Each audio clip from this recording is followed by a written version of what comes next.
The topics and opinions expressed in the following show are solely those of the host and their guests and not those of W4CY Radio, its employees, or affiliates.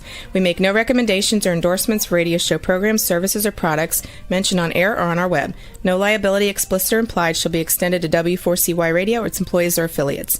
Any questions or comments should be directed to those show hosts. Thank you for choosing W4CY Radio.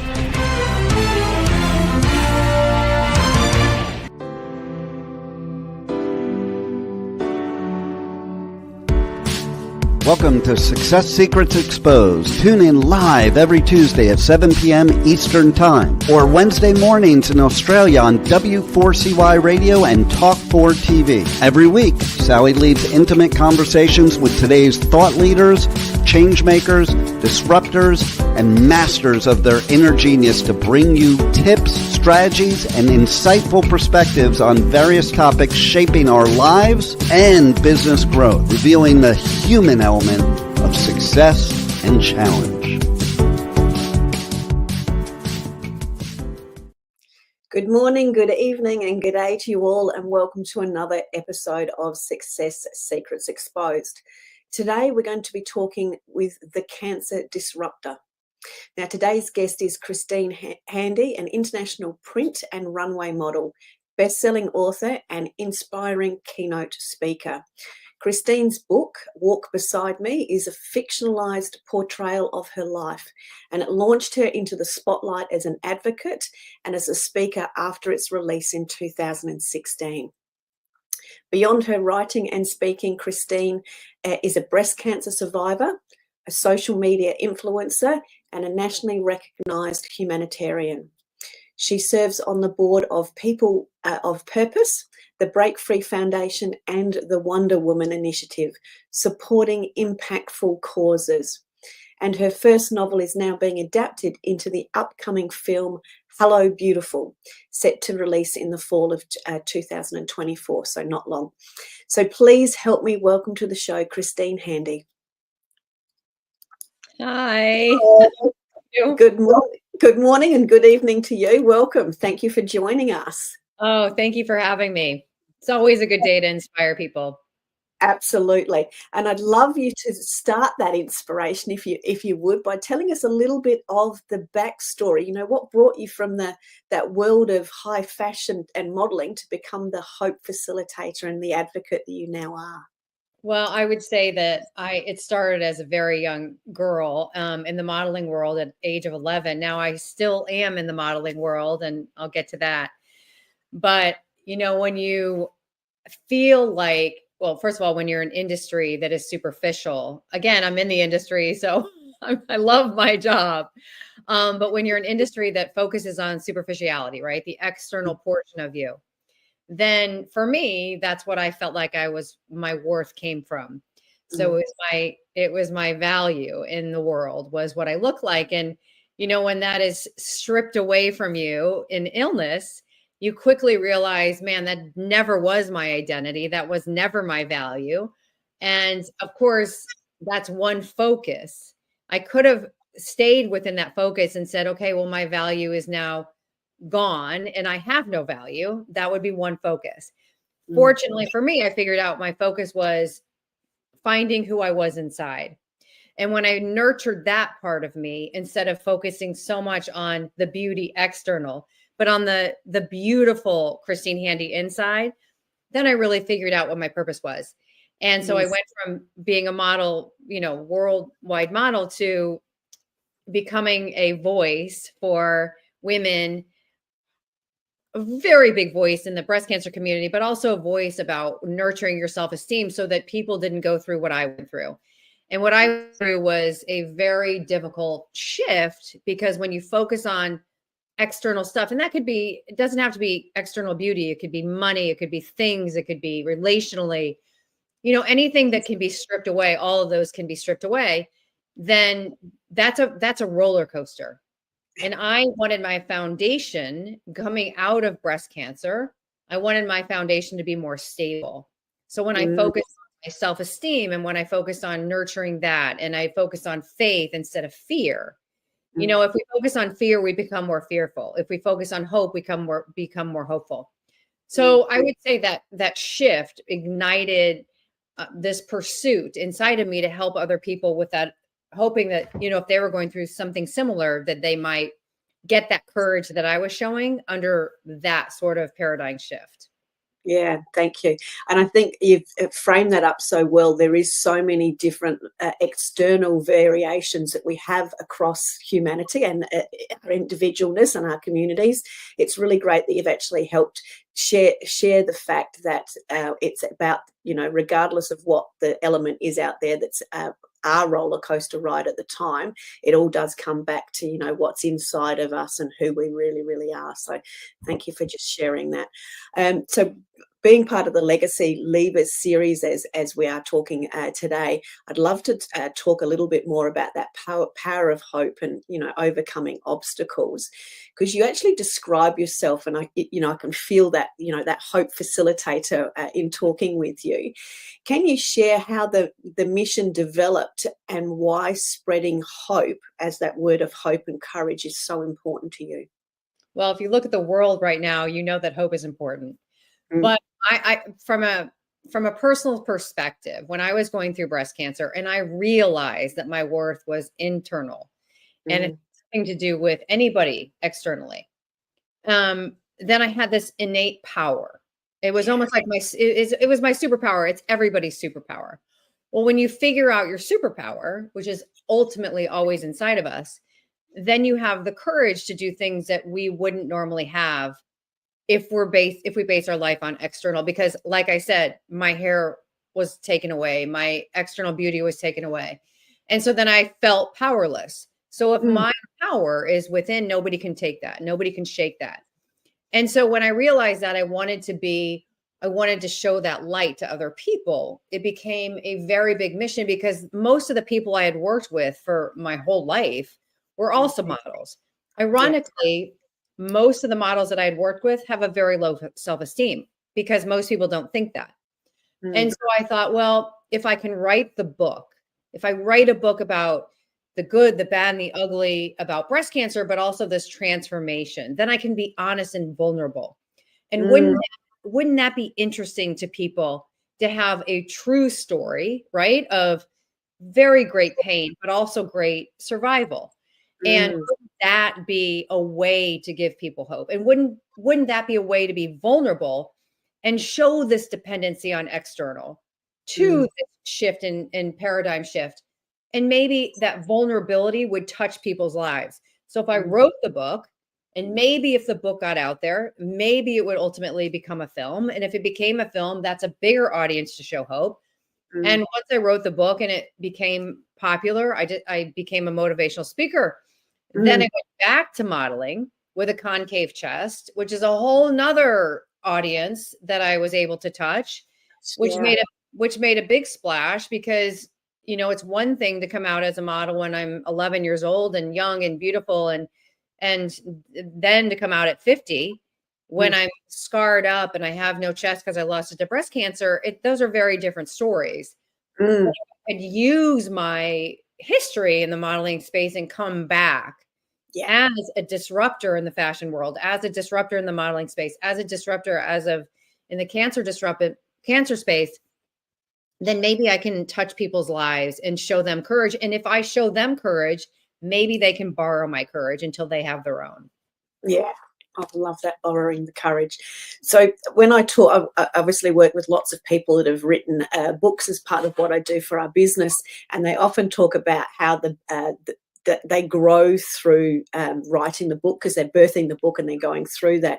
With the book being so deep, so personal, and so vulnerable, and I know we're sort of going back. What was the greatest lesson that you've discovered for yourself in writing the book? Because you've just shared lots of the lessons that you've learned and what you're bringing out to the world now. But what was that one lesson for you when you were going through the writing process?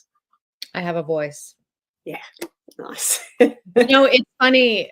For so many years, I thought I didn't have a voice. And you hear people saying all the time, "Oh, everybody has a voice.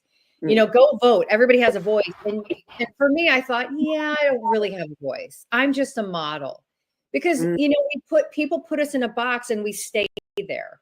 Yeah. And so most of my life, when people would refer to me as, "Oh, Christine Handy, she's just a model," I felt that. And that's Mm. dismissive. And Mm. so when I emerged from this cocoon into this butterfly of being free of all of those boxes that people put me in, Mm. then I emerged as somebody that, you can't, one, you can't label me, you can't put me in a box. But then I also became a person that said, you know what, I do have a voice, because I had the confidence to believe that. And so by writing the book and people accepting it and people commenting on it and people buying it, I was Mm. like, I have a voice. Mm. And that mattered to me. I didn't have the cathartic, I didn't go through this whole healing process by writing the book. It was not self-serving. It Yeah. was meant to be a tool to help other people. It's always been meant to help other people. And Yeah. if people were touched by that, then that's all I cared about. Yeah. And so I never felt like this, cathartic healing process during the writing. It didn't make me also, I didn't feel like I was reliving the trauma either. I kind of detached myself from all of my pain that I went through. I think that was the coping mechanism, which I'm fine with. In fact, once I started to really speak on a more global stage, one of the people that was helping me kind of teach me the tenets of being a better speaker said to me, you might want to shed a tear every once in a while on stage. People might be able to relate to you more. And I said, that's not going to be me, because I've detached from those feelings, which, by the way, makes me a better speaker, because I can get up on that stage and I can be almost like have a marginalized perspective of my own story, like like a bird watching. Yes. And I Yeah. can talk about it more freely without the pain and without the stops and the halts. Mm. Yeah, I think I've done a good job of kind of distancing myself enough in order to share the story. Yeah, beautiful. And I love the two words that you've actually used there, that freeing nature of the ability to be able to speak in that way, which is very evident with the interviews and the information that people can find online, and talking to you and having you coming in as a speaker. But there was also another word that you said about that dismissive nature. And I think, and especially as it relates to the boxes that people may put us in, but also the boxes that we stay in, or the dismissive boxes we put ourselves in. So I just thought I'd touch on that, because that dismissive nature that we have, if I look at on my own experience and conversations with women, when we are doing that, we actually are dismissing the courage that is internally in us. So I just wanted to sort of touch on that, because through all of the courage that you're sharing with so many people, it's that our opportunity as the listening audience to recognize that and bring forth that courage in us. So thank you for that. Let me say a couple things about that. I think it's so critical to take inventory of our thoughts and what we tell ourselves. And that's so cliche, right? Take your thoughts captive and listen to your voice, because you're the one that's inside of your head. Yeah. But it's so critical, even the littlest things. So as an example, I play tennis, and sometimes I'll hit a ball and I'll be like, oh, you suck. Well, I'm telling myself that is self-talk that is toxic. Yeah. I tried, right? We hit the ball, we try. If it's a bad ball, who cares? It's like, don't, beat yourself up over even the simplest things. But those are the thoughts that can be, they're like a wave effect, right? If we can call ourselves names, if we can tell ourselves that we are negativity, then that toxic nature is inside of us. We can have outside of ourselves people talk negatively about us, and we can slowly get rid of those people gracefully out of our lives. But if it's coming from within, we have to really spend a lot of time stopping that. Journal about it, take inventory of it, notice those thoughts, and change them, even if you don't believe them at first. You know what I mean? And I think that's where the change comes in, because even when I was shifting and going to better self-talk, at first I was like, this is not important. And honestly, it was critical in my transformation. Yeah. And it's all those, I love that you've expressed that. It's all those little teeny tiny incremental things that can compound, but by capturing them and reframing them and being aware of them and working on them, you are creating your own opportunities. So I'd love that we've talked around that, finding the courage in your voice. noticing the little voices to bring the big voices out. And we've also talked about that self-talk that dictates your life. So as it relates to the self-talk and the experience that you've had coming back as a model now, what's some of the messages or conversations you've had with the audience that you're helping them overcome? What's some of the common themes that you're hearing for women that we can now, shine the light on those and help them move through some of those? Well, I have a great story.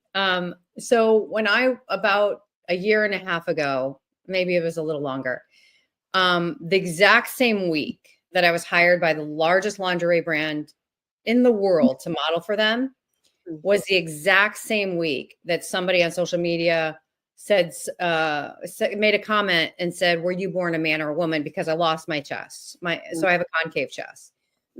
And I said on social media, what would you focus on? Would you focus on the modeling contract, or would you focus on the comment, like, were you born a man or a woman? Because that can consume you. You can say to yourself, gosh, I wonder if other people think that. I wonder if I'm telling myself something, but other people are looking at me thinking something else. And you can go down that rabbit hole, right? Or you can focus on the fact that the largest lingerie brand in the world hired you to be their model.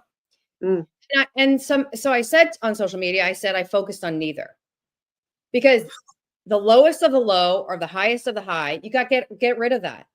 Yeah. If you want to be on stable ground, if you want to have a stable self-esteem, then you can't be reaching for the highest highs. I'm not going to be hired by the largest lingerie brand every week. I'm not going to be getting comments by haters every week. I want to be stable. I want to have a great, solid self-esteem.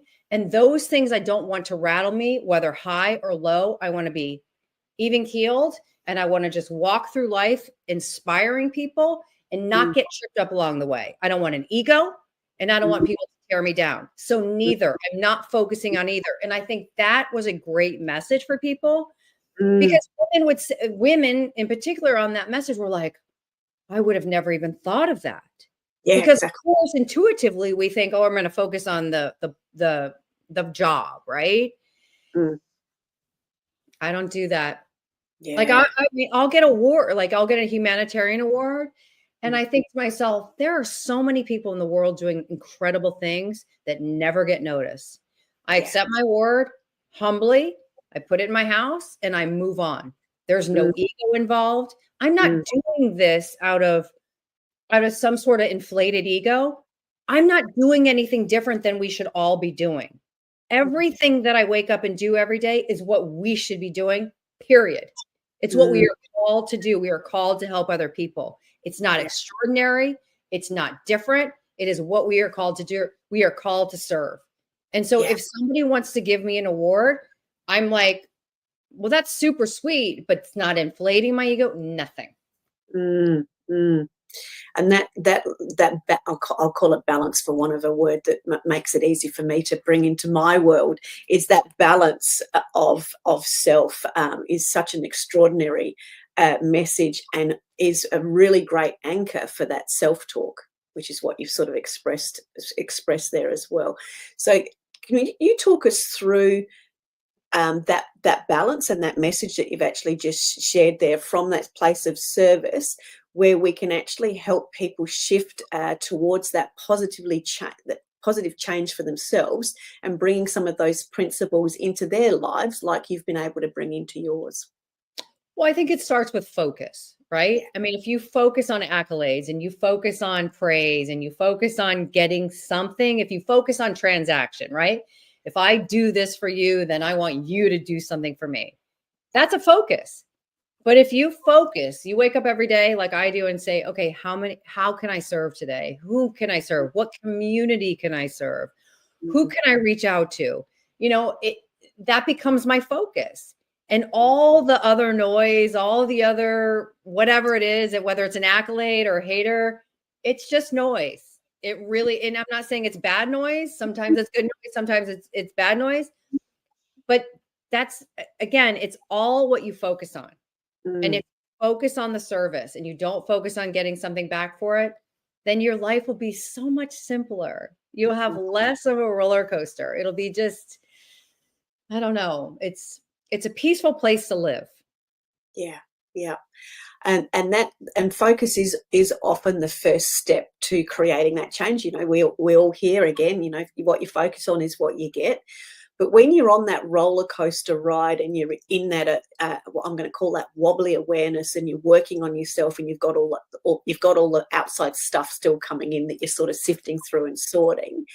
What do you think, in your experience, have been the steps to move from that place? And I know there's a fear element in there, from that place of balance, finding the courage to be able to sort of stabilize those things. You would have stories of your own, and stories of women that you've spoken with. Is there anything there that you can share? Yeah. Well, I mean, I had great pain in my life. I had my wings were clipped many, many times. And so would I have gotten to this place without that? I doubt it. And I would hate for other people to have to go through that kind of refinement that I went through, because it was so dark and so treacherous. The physical pain, the emotional pain, the 28 rounds of chemo, the 20 plus surgeries, I could go on and on and on, then breast implant illness and that excavation of my chest, and to wake up in hospitals alone and go through a divorce. And I mean, the list is long, and I'm not a victim. I'm a vine. But when you go through that refinement, you didn't choose it, right? I mean, this is not a choice to go through all those things.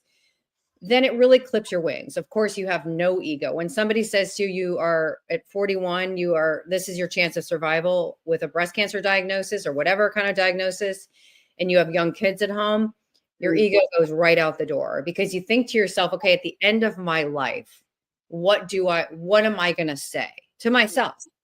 And it's not going to be, oh my gosh, I had all these pretty bags, or I lived on this street, or I had this car, or I had, my beautiful blonde hair, and I got this great contract with Guess Jeans, and blah, blah, blah, blah, blah. Those things aren't going to come into my mind. And so I really wanted to focus on, what am I going to say? What am I going to feel on my last days? And when you strip away everything, you realize the meaning of life is love, is serving, is what you focus on, you become. When I was focused on materialism, I became a great materialist person. Yeah. When I was focused on serving, I became a great server. And so it is what you intend to do. It is what you focus on. And that is the way your life is dictated. And by the way, when I was a materialistic person and I was very focused on external, I was very empty inside, and I couldn't figure it out. And I kept buying more stuff because I was like, I got to fill this void up. And it just never got filled. And so I had this hole inside of me. And this is before all the treacherous pain. And when I was doing chemo and people were showing up for me, and I was realizing that my worth was internal, I had this peace about me. And I was essentially dying. This peace about me, because I became more focused and more intentional on showing courage, showing up for other people, because people were showing up for me. Yeah. It looks very different. Now, you've just said something, and I have never heard it before, and I'm just going to ask you to elaborate on that. You said the phrase, "I'm not a victim, I'm a vine." Please explain the vine to us, because I'm absolutely sure there's some gold within that. Well, when I was diagnosed with breast cancer, I was like, why me? This is not fair. I just had this other illness. My arm was fused. I lost a third of my colon for a different issue. And I was like, why is all this happening to me? Well, that's a victim mentality. It doesn't matter. It doesn't matter why it's happening to you. It's literally happening. Now, in those same moments, I could have been like, okay, you know what? I have the courage to do this. And whatever the outcome is out of my control. That's being a vine. So now you're showing that being a vine to other people. And that has a wave effect, right?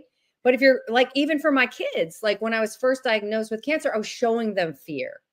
Well, shortly thereafter, I was like, okay, no, this doesn't look good. This doesn't feel good. This fear-based, I was emotionally paralyzed. Yeah. And when you get into that victim mode, you cannot move away from that. You get stuck in it. And then everybody around you, there's all this negativity. And I was like, I don't really want to do that anymore. And so when I started to feel like the courage that I borrowed from my friends at first, and when I started to actually get some courage, Yeah. then I felt this kind of inner prowess, right? And then I realized I was becoming a vine because I saw people reacting to me. And a vine like grows out like great and strong. Well, if I could be a vine to show other people courage, then and people were borrowing my courage, the outcome was the same.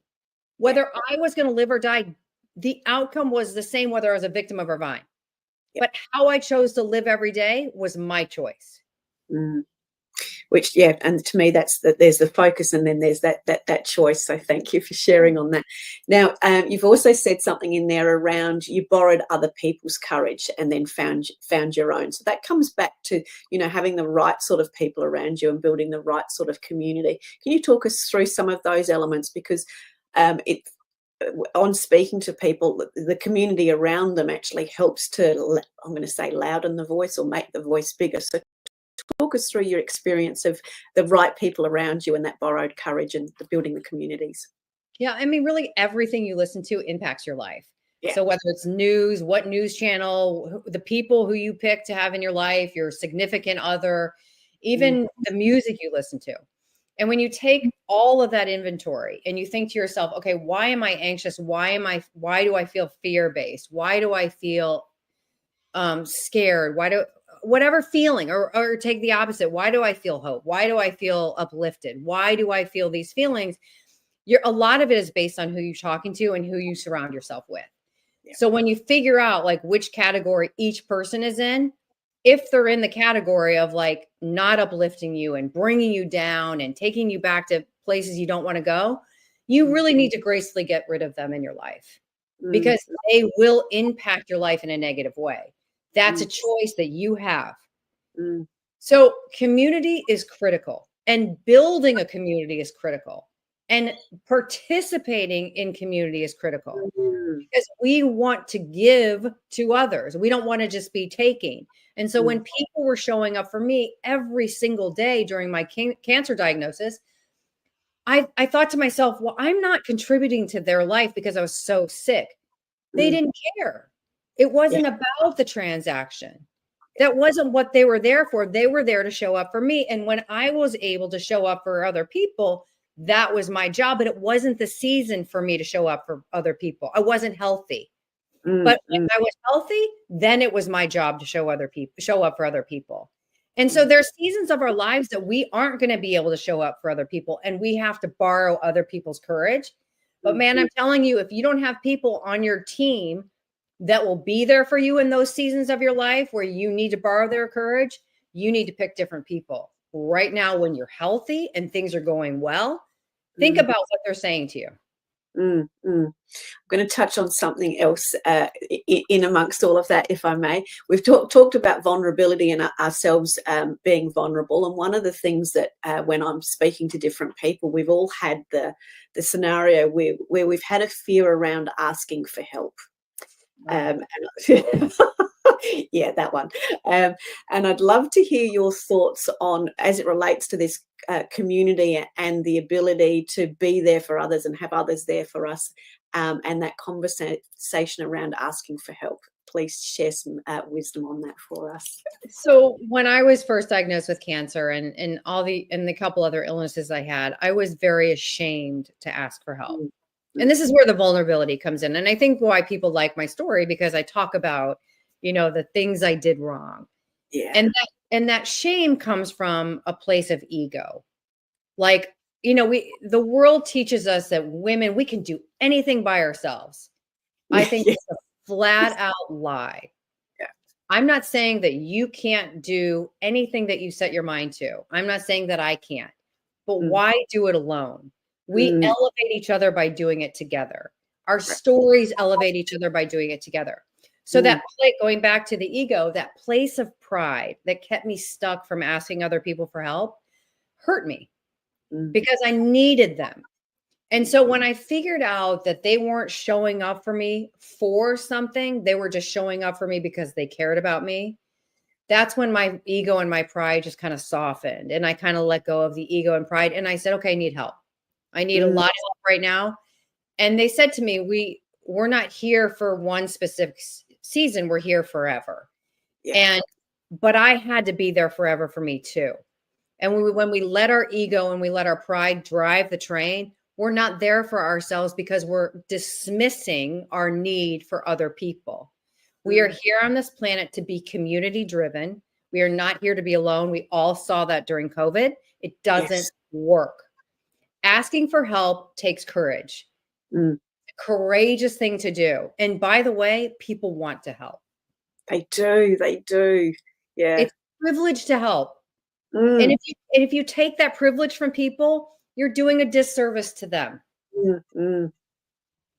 Yeah, I couldn't agree more. I find it interesting around that conversation, and as you've expressed with women, you know, we are so brilliant when we are together, but we do. I know from my own experience, when you're in stuff and the pride kicks in, and for me, I describe it as a sort of a little prickling. You know, the hairs all sort of stand up a little bit prickly, and I feel a little bit prickly.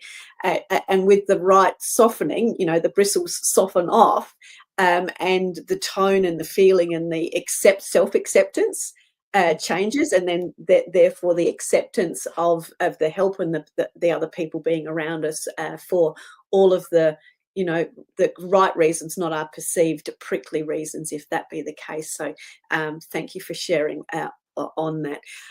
From the aspects of that, you know, conversation, that asking for help, that overcoming fear and finding your hope, your courage, and your community, how as community leaders and as an audience do we help to facilitate the contagious nature of that courage, wisdom, and hope?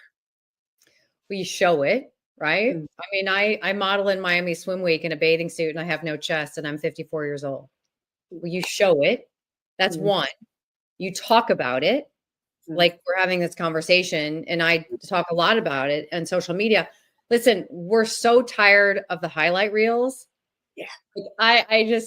It's destroying the younger generations, right? It's torture for self-esteem. And so if we all put ourselves out there as a highlight reel, like in our best moments with filters, we're hurting other people. And so being vulnerable and showing courage and asking for help and all those things, you show it, you talk about it, you story tell about it, and then you try to ignite that same kind of contagiousness around it to other people. If we don't talk about it, it's like there's so many things that we don't want to talk about, especially the vulnerable parts of our life. But if we don't talk about those, and people feel so alone, and we don't want to live in a world of alone and loneliness, right? That's a terrible feeling. Very much so. We've covered so much so fast. It's been very exciting. Is there any areas that we haven't touched on that you would like to share on while I collect some more of my questions for you? So I think that we so freely give people grace, whether they deserve it or not. I mean, think about that. Like, let's go back to the guy that asked me if I was a man or a woman at birth. I responded a few days later because I had to take a moment, and I responded out of grace. And I said to him, "What prompted you to ask me that question?" So I responded out of grace, like instead of like something angry or retorting in a malicious way. But that grace we deserve to give ourselves. And so often we don't. We're so hard on ourselves, and we treat ourselves differently than total strangers. I gave a total stranger that was not kind to me grace. If I don't give myself that grace, then I'm negating my self-esteem. So I think grace is an action, and I think people need to pay attention to that grace. Yeah, love that. Thank you. Wonderful. I want to move on now to what you can share. I'm assuming you can. What you can share about the upcoming movie and the experience of the vulnerability and your hope for what that's going to bring to the world as part of your legacy. The movie is very exciting, and again, it's not ego based, but I really felt like if I could get the book made into a film, then it would negate a lot of the previous films about cancer that end in a funeral and the impact that has on the world. Mm. And because the movie, my story, doesn't end in a funeral. And that is, and both exist, right? I mean, some are sadder stories than others, but both should be shown in the world.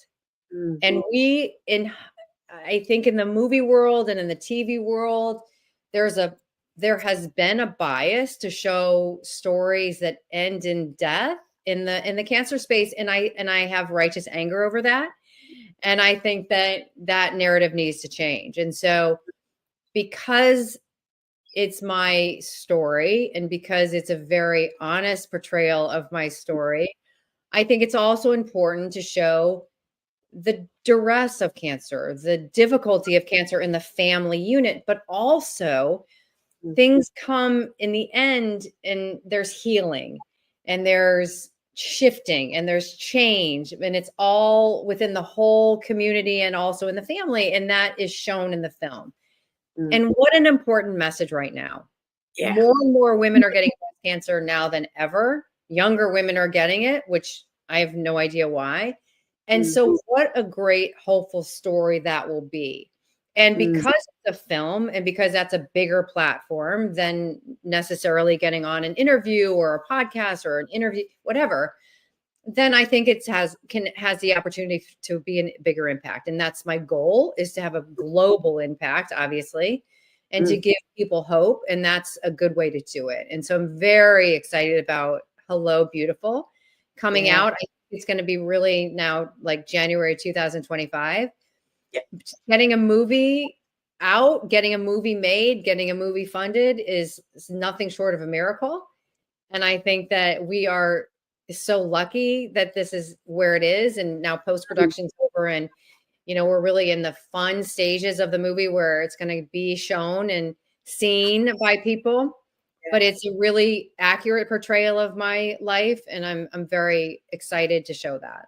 And how do you think moving from having such an uplift in the greater community back in 2016 when the book came out, and obviously the impact that's enabled you to serve, and now coming into the movie side of things with new information, new communities, and new exposure, what's your, I suppose, vision as it relates to not just your message, but the impact and the influence that's going to have? And I know you've just touched on that slightly, but I can feel the difference between the two, and I'd love you to explore or explain some of that for us too. Well, I'm on a crusade, right? Yeah. I'm on a crusade to, I feel like I am the hope facilitator. Yeah. And I think that crusade matters. And I think that 2016, I had a voice. I think my voice has been amplified because people have reacted to my voice. And so I feel like I have a whole community of people behind me that are rooting for me because they need to have the movie out. They need the story. They need the vulnerability. So it's not my story. It's so many people's stories, and they need to be represented. And that's a bigger vision, and more than, you know, the movie has taken 6 years, and I'm so glad in a way that it's taken 6 years, because although I feel like in 2012, my wings were completely clipped, I think they needed to be clipped a bit more. And so I think that the movie it's going to be a powerful representation of hope, but also not negating what people actually go through. I don't want to dismiss the pain and the duress that women actually go through. And it sounds as though you've now collected, I'm going to say, a collective of wings, with people with their wings to share their story and their messages of hope too. Would that be a fair assessment? I hope so. Yeah. No, that's extraordinary. Thank you. So let's just circle back as part of the, recapping of what's been an incredible conversation. We've talked about you focus on you become what you focus on, and your self-talk dictates your life. And the true power is both those that surround you, but also finding that true power and vulnerability, etc., within yourself.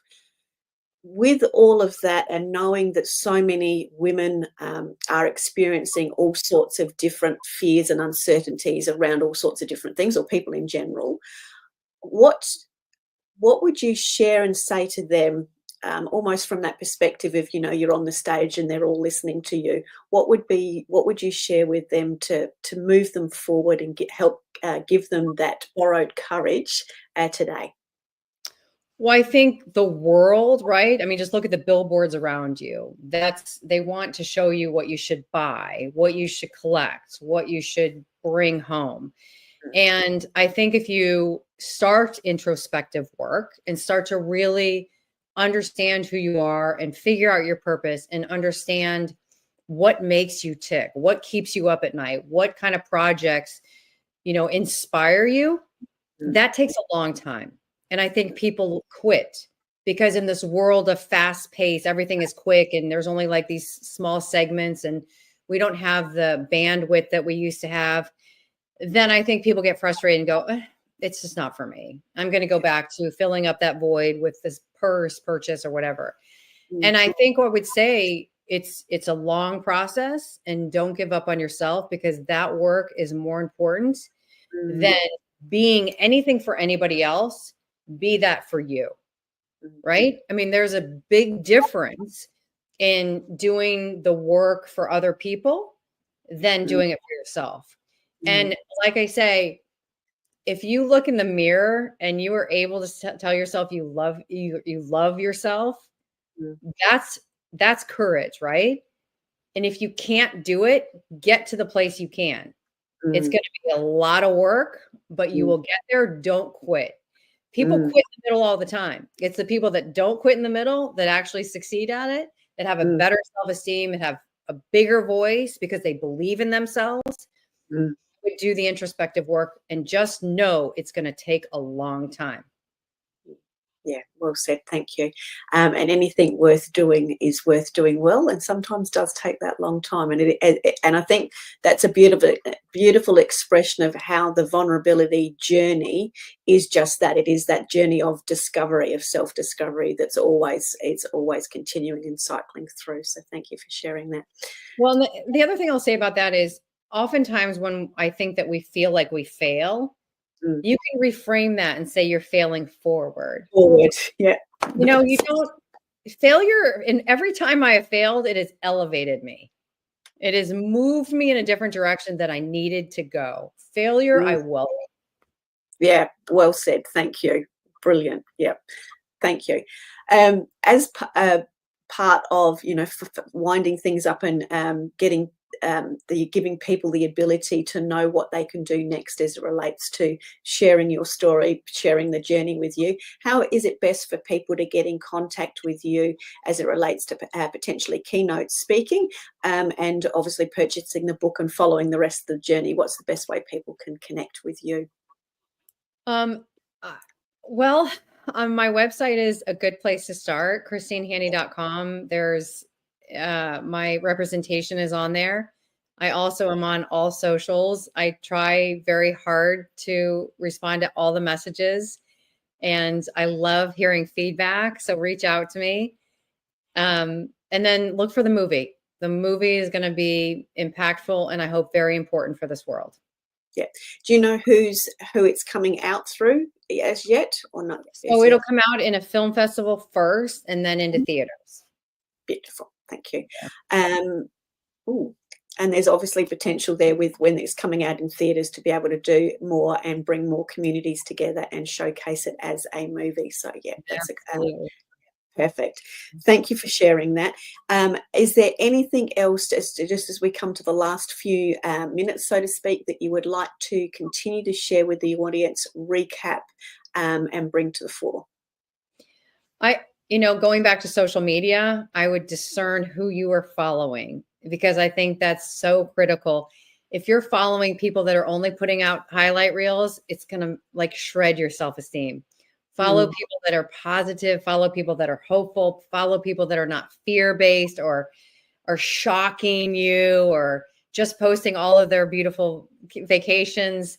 Follow people that are real, follow people that are vulnerable. And I promise you that will be more touching, and that will also help you to also nurture your self-esteem, because if we feel alone, that negates our self-esteem. Yeah, thank you. I think everyone will be in agreement that we've covered a lot and shared a lot of wisdom with Christine today. There's a lot that we can do. I've got lots of little scribble notes down as it relates to, finding the unfiltered versions of real people online, finding our own grace and vulnerability within the conversations that we have with ourselves and others.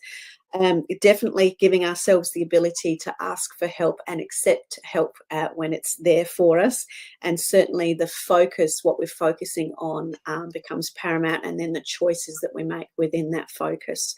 And I really loved the expression of the victim or the vine versus the victim.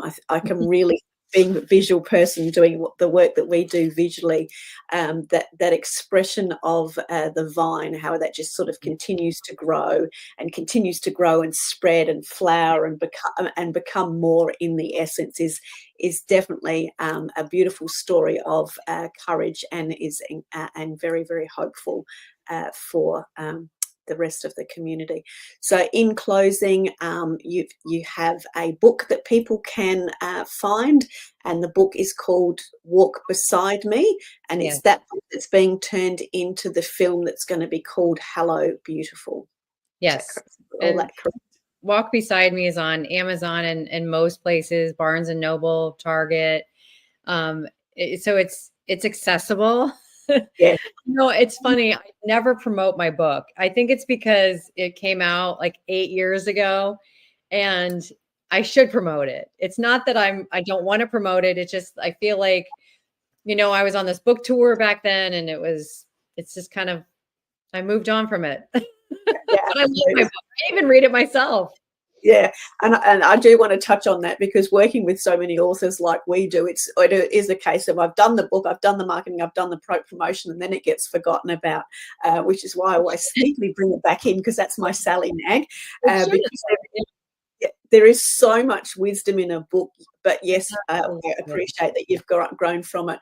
But for those that are just starting their journey and those sorts of things, it's a really, really great way for them to discover more about you, but more importantly, as well as discovering more about the courage and the hope that actually sits deep within inside themselves.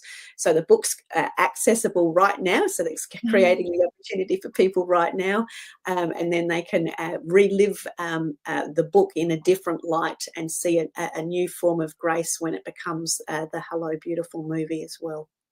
Yeah, good. Very well said. Thank you. You're very, very welcome.